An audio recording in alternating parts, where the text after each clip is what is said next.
तो जब कश्मीरी हिंदुओं के साथ ये सब चल रहा था, और मैं बार बार आपको याद दिलाता हूं कि ये सब एक रात में हो गया, ऐसा नहीं है। इसकी पृष्ठभूमि तैयार की गई थी सालों साल में। उस वक्त जो गवर्नर थे जगमोहन, उन्होंने तब के प्रधानमंत्री राजीव गांधी को बकायदा चिट्ठी लिखकर कहा था ये सब हो रहा है। 1988 89 में ये सब बताया था, कोई सुनने वाला नहीं था। आपको 1990 से पहले जम्मू कश्मीर में सरकारों की एक हिस्ट्री भी देखनी चाहिए। इससे आप समझ पाएंगे कि कश्मीर के हालात और कश्मीरी हिंदुओं के पलायन का जिम्मेदार कौन था, किसकी जवाबदेही बनती है। यह बड़ा इंपॉर्टेंट है, समझिए। एक रात में 3 लाख लोग घर छोड़कर नहीं भाग सकते बॉस। यह प्रोपेगेंडा का हिस्सा है कि एक रात में हो गया, फलाने जगह उसकी सरकार थी। राज्य सरकार की बात नहीं होती, मुख्यमंत्री की बात नहीं होती, और इतने सालों में क्या किया गया उस राज्य के अंदर यह नहीं बताया जाता। आज मैं आपको बताता हूं। J&K, जम्मू कश्मीर, इसका इतिहास देखिए।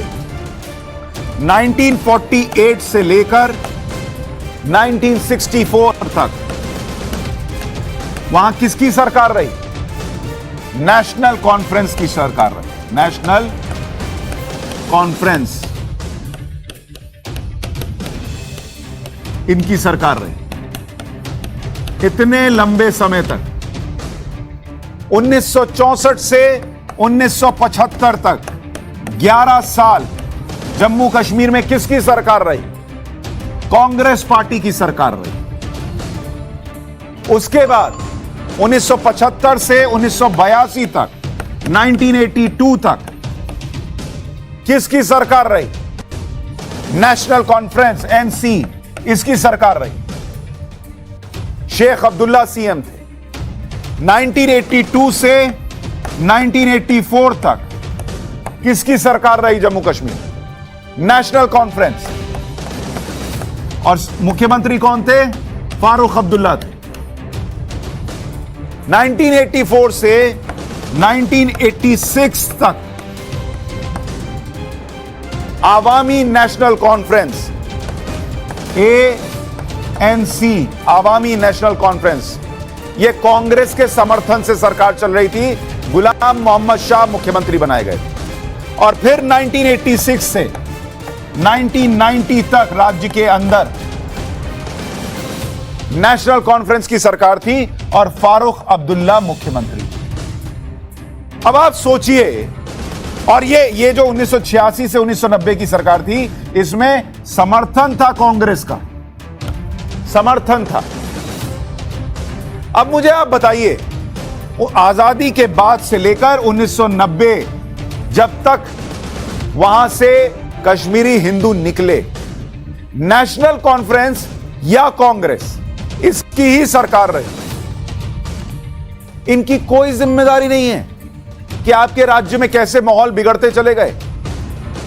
और सारा अपने से पल्ला झाड़ने के लिए एक काम कर दो कि भाई उस वक्त जो है केंद्र में वीपी सिंह की सरकार थी, बीजेपी समर्थन दे रही थी, राज्य को कैंसिल कर दो। ना कांग्रेस से पूछो जिसकी सरकार थी, ना नेशनल कॉन्फ्रेंस से पूछो जिसकी सरकार थी, उनसे नहीं पूछो, राज्य से ना पूछो, मुख्यमंत्री से ना पूछो, सीधे केंद्र से पूछो। क्यों? क्योंकि वहां इस बीजेपी को टारगेट करने का आपको मौका मिलेगा, आपकी सियासत होगी। आपके दिल में है ही नहीं दर्द कश्मीरी हिंदुओं के लिए। वहां पर ये रातों रात कश्मीरी हिंदुओं का पलायन हो गया, जो दिखाया जाता है कि एक ही रात ऐसा कुछ हुआ कि सब चले गए, या वो पूरा माहौल बीते पिछले कुछ सालों से बन रहा था। वो माहौल क्या था, आप याद कर सकते हैं क्या? कोई एक दिन में नहीं हुआ, ये माहौल बन रहा था और आहिस्ता आहिस्ता ये अनाउंसमेंट्स होने लगी। उससे उनमें खौफ पैदा हुआ।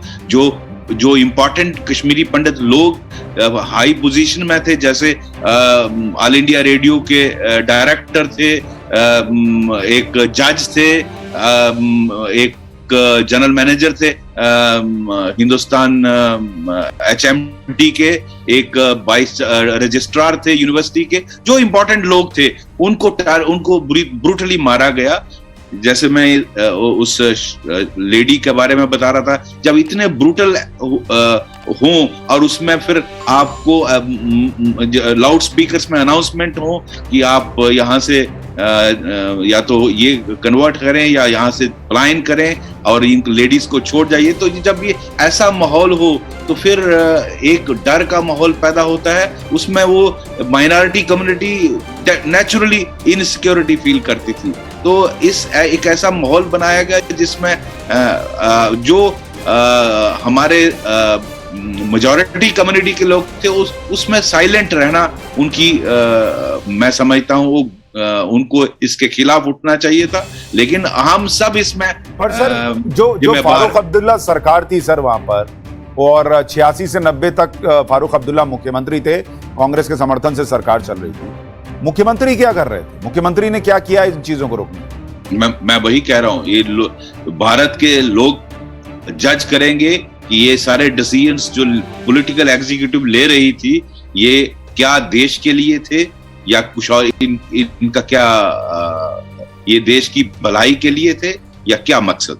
लेकिन एक सेक्शन, पर्टिकुलर सेक्शन था जो इससे फायदा लेता था, उनकी जमीनें, उनकी प्रॉपर्टीज, और वो इस एजेंडा जो हार्डकोर इस्लामिस्ट एजेंडा था क्लेंजिंग करने का, वो इससे खुश थे और इस पलायन से बहुत सारों ने फायदा लिया ताकि उनको ये प्रॉपर्टीज और ये सब कुछ मिले। और मैं समझता हूँ इसमें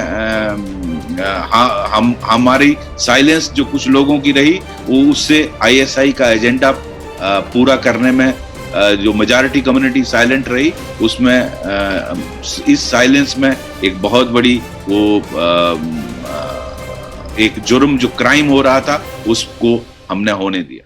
हालात एक दिन में नहीं बने, जो मैं आपको कह रहा था, एक दिन में हो ही नहीं सकता ना भाई कि 3 लाख 4 लाख लोग चले गए। फारूक अब्दुल्ला की सरकार क्या कर रही थी? पूछना चाहिए तो पूछा कुछ और जाता है।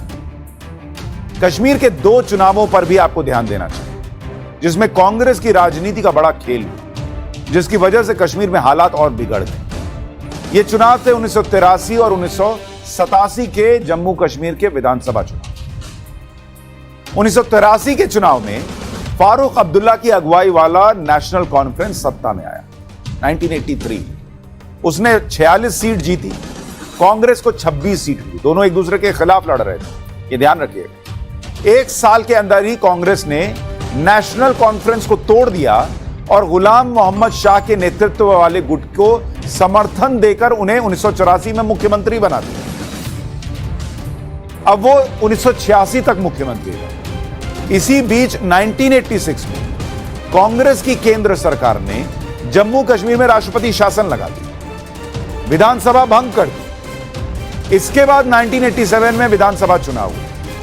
अब आप सोचिए कितनी जबरदस्त बात है। अभी मैं आपको बता रहा था कि जम्मू कश्मीर का इतिहास कहता है कि या तो वहां नेशनल कॉन्फ्रेंस की सरकार रही या कांग्रेस की सरकार रही। जब 87 का चुनाव हुआ तो इसमें कांग्रेस और नेशनल कॉन्फ्रेंस ने गठबंधन कर लिया। मतलब राज्य की 2 बड़ी पार्टियां जो एक दूसरे के खिलाफ लड़ती थी वो साथ में आ गई। ये वैसे है जैसे देश में चुनाव हो और बीजेपी और कांग्रेस गठबंधन कर ले। सोचिए ऐसा हो सकता है लोगों के पास? फिर आपने क्या विकल्प छोड़ा? और उस नेशनल कॉन्फ्रेंस से आपने गठबंधन कर लिया जिसके खिलाफ सालों साल लड़ते रहे, कोई और था ही नहीं वहां पर, जिसकी सरकार को बर्खास्त किया और आज गठबंधन कर लिया। दोनों पार्टियों के गठबंधन ने 63 सीट जीत ली। फारूक अब्दुल्ला मुख्यमंत्री बन गए, वही फारूक अब्दुल्ला जिनको हटाया था। इसी बीच लोकसभा चुनाव कांग्रेस हार गई और केंद्र की सत्ता वीपी सिंह को मिली।